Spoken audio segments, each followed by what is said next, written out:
Quiero contarles que hay una obra de teatro acá en la calle Corrientes, que bueno, ya lleva varias temporadas, debo tener acá, quinta temporada. Yo la vi primero en el Centro Cultural de la Cooperación, pero hace muy poco la vi en el Metropolitan. Y qué placer ver una obra así, con una sola persona en escena. Bueno, una sola no, hay un músico también que lo acompaña, y con una sala llena.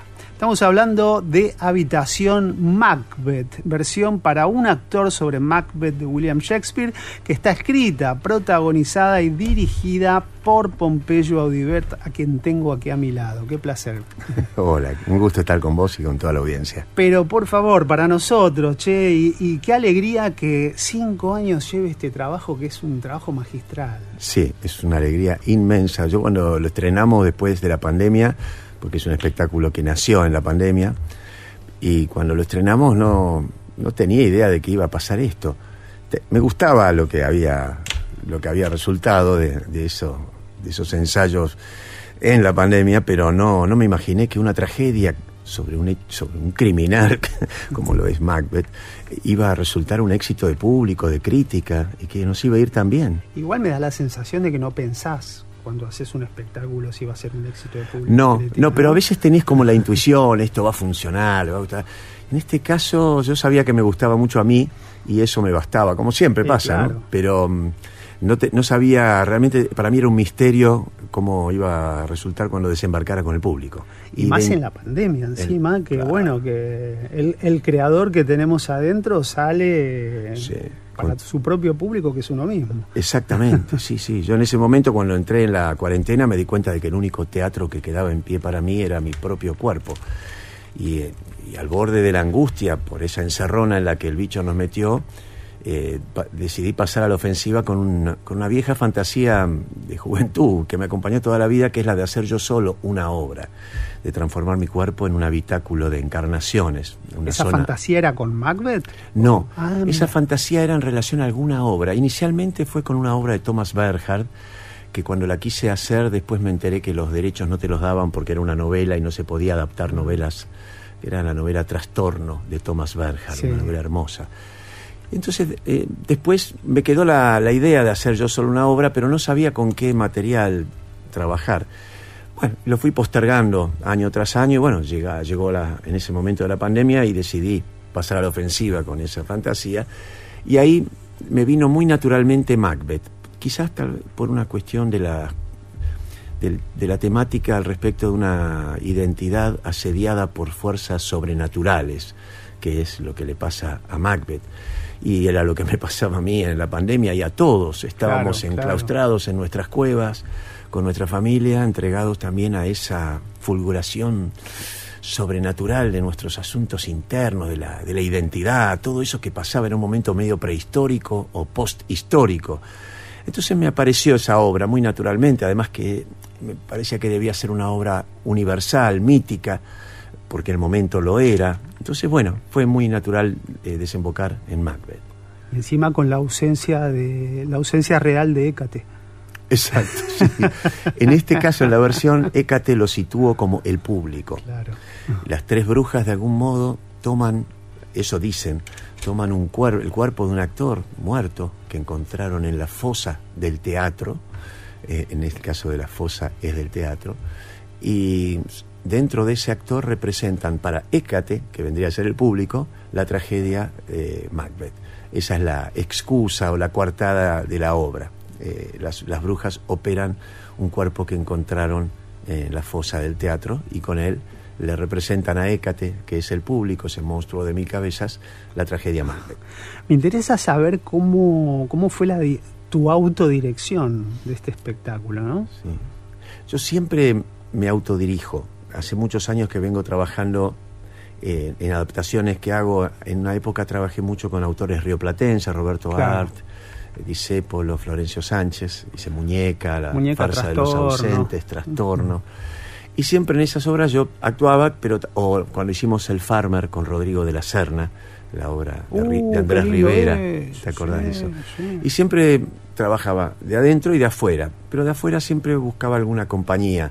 En el caso del Farmer éramos Rodrigo y yo y Andrés Mangone, y siempre fue Andrés Mangón el que estaba afuera ayudándonos en la dirección. Pero en este caso me pareció que el concepto debía ser totalmente solitario, porque estaba solo allí en la pandemia. Entonces me las arreglé solo.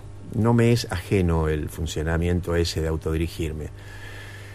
¿Te grabás? ¿Te filmás? No, trato de no, porque eso me aterra, lo que los resultados son... no me gusta lo que veo. Entonces tengo como una suerte de imaginación técnica y empiezo a laburar sobre eso. Sí. Defino cuestiones en el espacio. La palabra clave sería composición. Composición del cuerpo. Los distintos personajes son composiciones físicas, sonoras, vocales. Y composición del cuadro escénico, donde van sucediéndose esas circunstancias. Es muy importante ese tema. Y ese concepto de composición del cuadro escénico y del cuerpo yo lo trabajo mucho en mi estudio, que es una suerte de laboratorio de lenguaje. Desde hace muchos años lo tengo muy estudiado, muy practicado. Entonces me viene como algo natural, no me es ajeno eso. Me resulta sencillo desenvolverme en esas condiciones compositivas. Así que fue en el living de mi casita de Mar del Sur, a la noche. Me acuerdo que cuando empecé, definí primero los cuerpos, cómo eran las composiciones de cada cuerpo, las voces, y lo que más trabajo me llevó fue la sucesión, la secuencia de los diálogos, de un cuerpo pasar al otro, el pasaje de un cuerpo al otro, de una composición a la otra. Fue todo un plan muy artesanal que tuve que hacer. Y eso es lo magistral cuando uno lo ve como espectador. Bueno, esa es la gracia. Uno no deja de identificar a cada uno de los personajes. Tal cual. En algunos casos los pasajes son rápidos, en otros son medio modulados, porque me gusta también que se vea ese entre un personaje y el otro, el momento donde se transforma, donde se vislumbra por unos instantes al actor en el trámite de pasarse del uno al otro. Es hermoso eso. Eso es muy lindo, uno ve el operario, ¿viste? El bicho que está en el fondo de la actuación, esa última identidad. Así que todo ese asunto me llevó mucho tiempo, fue muy laborioso, pero una vez que se arma ese plancito, uno lo repite y al final se calza y ya lo puede hacer con cierta comodidad y orgánica. Hay un trabajo también maravilloso desde lo vocal, desde la voz. Sí. Porque cada personaje tiene su textura, su tinte. Me importa mucho eso, a mí, el tema de la voz, de la dicción. Además con esos textos maravillosos que deben ser dichos de una forma casi como si fuera un canto encubierto. Yo soy admirador de Citarrosa, que era un gran locutor y un gran recitador, y siempre estudio las cuestiones técnicas o vocales, o las estudio o las escucho y me fascinan, y de algún modo hay algo de esa influencia que me viene y las pude establecer todas esas voces que son claves. Sí, es fundamental el tema de la voz. Incluso cuando elijo actores para obras, me importa mucho cómo dicen. Claro. Es muy importante eso, la proyección de la voz, el tono, el timbre, el color y la dicción. Está difícil con las nuevas generaciones, ¿no? Eso. Es difícil, es cierto, es muy difícil. No mueven la boca. No, hay un farfulleo. Sí. Pero eso también corresponde a los lenguajes más de este costumbrismo moderno del teatro del living, en donde la escena representa una escena cualquiera de una casa y que entonces se habla como en la vida, y toda esa forma de llevar la escena hace que las voces no estén entrenadas, porque lo que se dice es muy ordinario, entonces no hay grandes textos que decir, la voz no cobra ninguna relevancia, no es importante porque los textos no lo son. Entonces ahí va decayendo también ese arte del teatro que consideraba la voz como un factor central. Además hay micrófonos ahora inalámbricos que están, esas vinchitas que se ponen, entonces está garantizada la proyección. Claro, así que todo eso va deteriorando el oficio. Estamos hablando con Pompeyo Audibert de Habitación Macbeth, que está sábados y domingos a las 20:30 en el Teatro Metropolitan Sura, que es Corrientes 1343. Las entradas las pueden sacar por Plateanet o ahí mismo en la boletería del teatro, que te va a atender una señora que te indica ahí dónde te puedes sentar mejor, es divina. Sí, son muy amables. Claro que sí. Pompeyo, tienen para largo, ¿no? Con Habitación Macbeth. Sí, seguimos. Ahora estamos en Mar del Plata. El martes es la última del Tronador. Los quienes estén ahí en Mar del Plata pueden ir a verla. Tienen una última chance. Así es. Seguimos también en gira. vamos a distintas partes del país, a Uruguay, vamos a ir a Ecuador, viaje a España. Hay mucho movimiento también por afuera, pero a mí me interesa mucho que la obra esté acá, en Capital, hacer base acá, porque tiene todavía mucho público por delante. La obra se ha transformado en una suerte de suceso del boca a boca. Es como una obra ricotera, ¿viste? Empieza... No, salen, en esto, en la función del Metropolitan, me ocupé bastante de mirar también al público y a cómo salía el público. Y realmente ver espectadores, esto lo hablábamos fuera de micrófono antes de empezar el programa, encontrarte que sale público de la calle Corrientes, hablando de una obra de Shakespeare, maravillados por un actor que hace todos los personajes. A mí me parece que de alguna manera es obligado que los productores se fijen en eso. Es cierto, sí, es cierto, es un modelo también de producción que habría que considerar, ¿no? Claro. Como ciertos autores tienen una vigencia absoluta. Se trata también de cómo enfocarlos para que no se transformen en obras de museo, pero el valor de ciertos textos. Yo me acuerdo cuando hicimos con Cristina Vanegas Medea en el Teatro San Martín, en la Casa Cubierta, no sé si te acuerdas. Esa apuesta también fue muy exitosa, el público salía fascinado. Nunca en mi vida me voy a olvidar del Hamlet que hiciste en San Martín. También el Hamlet con Bartiz. Sí. ¿Cómo se llamaba? La guerra de los teatros. Sí. Ahora estoy terminando una versión de Hamlet que escribí para 15 actores, que voy a hacer seguramente a partir de mediados de año, voy a empezar a ensayar, que se va a llamar Hamlet, el piedrazo en el espejo. Esa adaptación también la quiero mucho, me llevó mucho tiempo y estoy muy contento. Así que eso va a ser la próxima obra que haga. ¿Por dónde la encaraste? Por la idea de que Hamlet sospecha de la realidad como si la realidad fuera un campo ficcional y la propia identidad de él también lo fuera.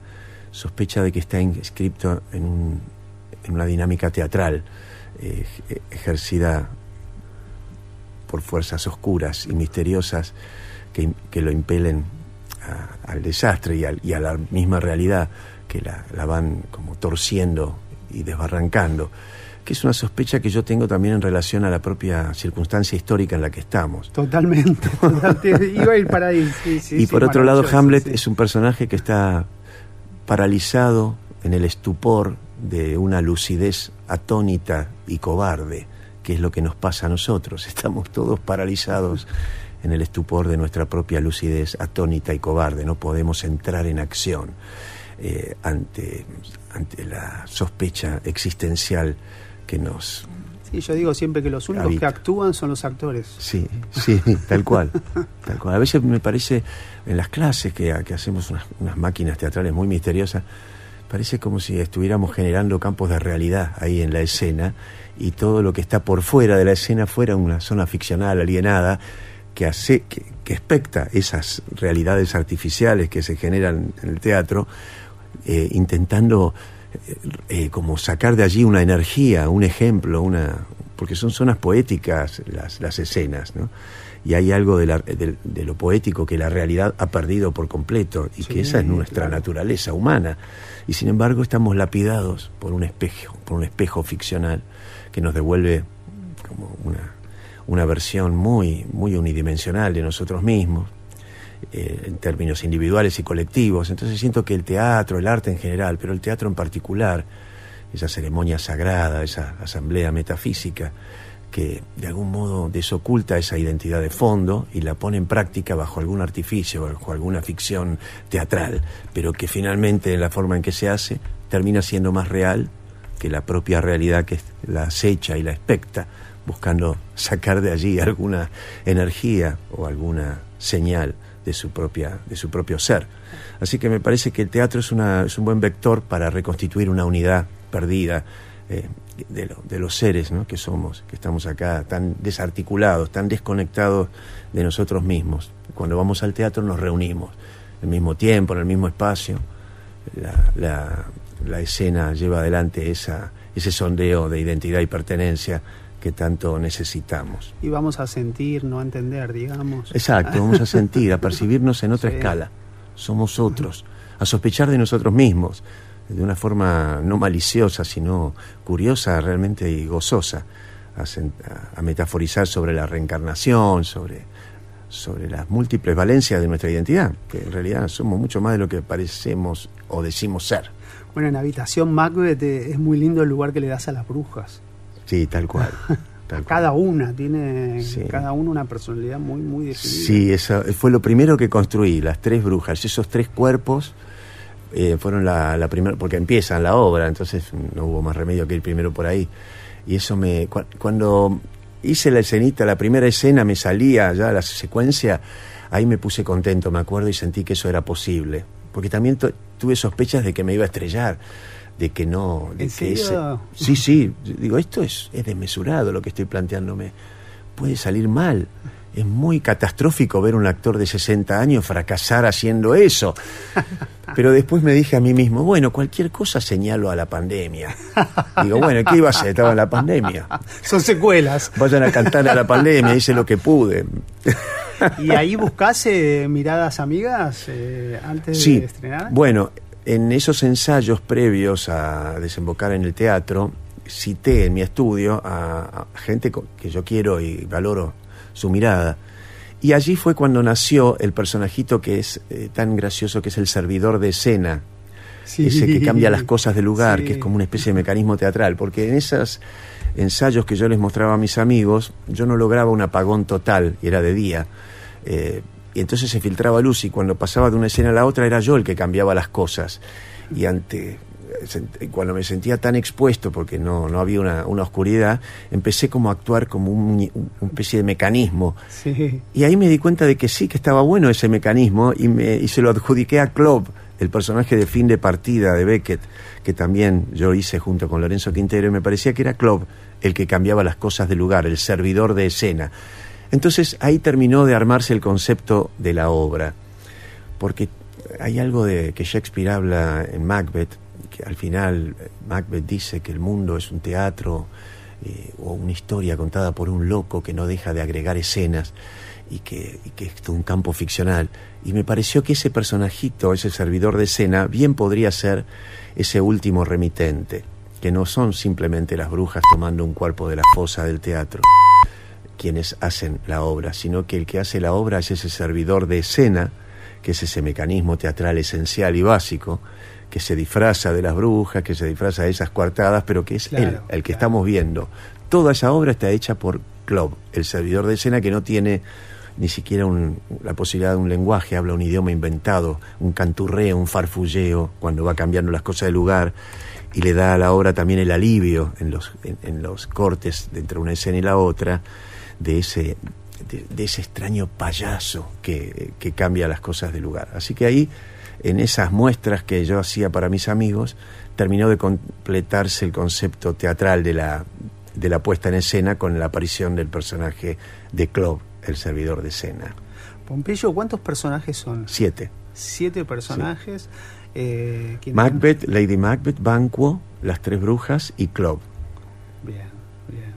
Los pueden ver quienes nos están escuchando en Habitación Macbeth los sábados y domingos a las 20:30 en el Teatro Metropolitan Sura, Corrientes 1343. Y sobre esto que estábamos hablando de que vivimos casi nos despertamos y decimos, no, jódeme, esto es una ficción.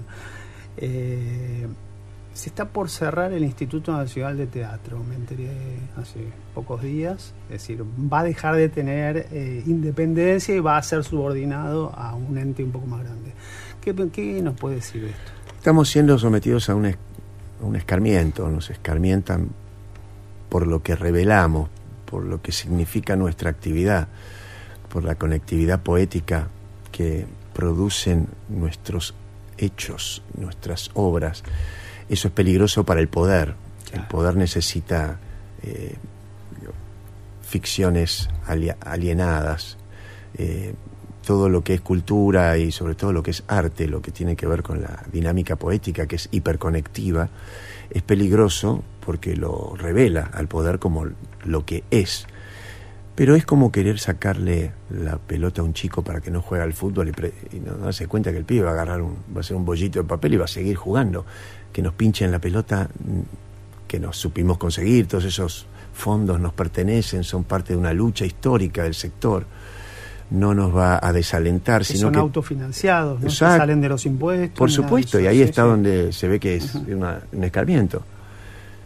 Yo creo que por el contrario nos van a excitar, que van a generar niveles de unidad que no están todavía en juego, y que al vernos nosotros en esas emergencias nos vamos a unir, cosa que nos vendría muy bien, a tener niveles de cruce, de unidad, de producción entre nosotros, como cuando fue Teatro Abierto, ¿no? Tantas cosas que hicimos sin subsidios y que fueron tan importantes. Y que fue clave en la finalización de la dictadura. Fue clave, sí, fue hermoso sí. ese momento. Sí. Yo me acuerdo que era joven y participé en Teatro Abierto Experimental, que era una sección de Teatro Abierto. Así que me parece que sí, que es una pena, lo mismo que pasa con el cine, ¿no? Con la cultura en general, pero que no va a lograr su objetivo. Es absurdo pretender que sacan de financiándonos nos van a menguar. No va a pasar eso. ¿Estuviste haciendo cine? No, hace mucho que no hago cine. Estoy muy dedicado al teatro, ni cine Sí. ni televisión, más allá de que me gusta hacerlo, pero no tengo como el impulso de ir hacia esos frentes de trabajo. Me excita mucho la tarea teatral y supongo que los que hacen cine o televisión ya también saben que pasa eso, entonces por ahí no soy tan convocado para esas épicas. ¿Cuándo vamos a poder ver tu versión de Hamlet? Yo creo que para el año que viene, a principios de año. Bien, Sí. muy bien, buenísimo. Sí, falta. ¿CCC? No, seguramente es un teatro más grande, pues es una obra de muchos actores. Bien. Y el CCC ya no nos da el número de butaca. Qué bueno, qué bueno. Bueno, ahí estaremos Gracias, seguramente Pablo. charlando de nuevo con vos. Muchas gracias. Pompeyo Audibert, actor, director, dramaturgo de Habitación Macbeth, que podés ver sábados y domingos, anótate, a las 20:30 en el Teatro Metropolitan, Corrientes 1343. Las entradas las puedes sacar por Plateanet o ahí mismo en la boletería del teatro. Pompeyo, un placer, como siempre, charlar con vos. Gracias, lo mismo digo. Un abrazo. Que tengas un gran año. Gracias. Pompeyo Audibert con nosotros.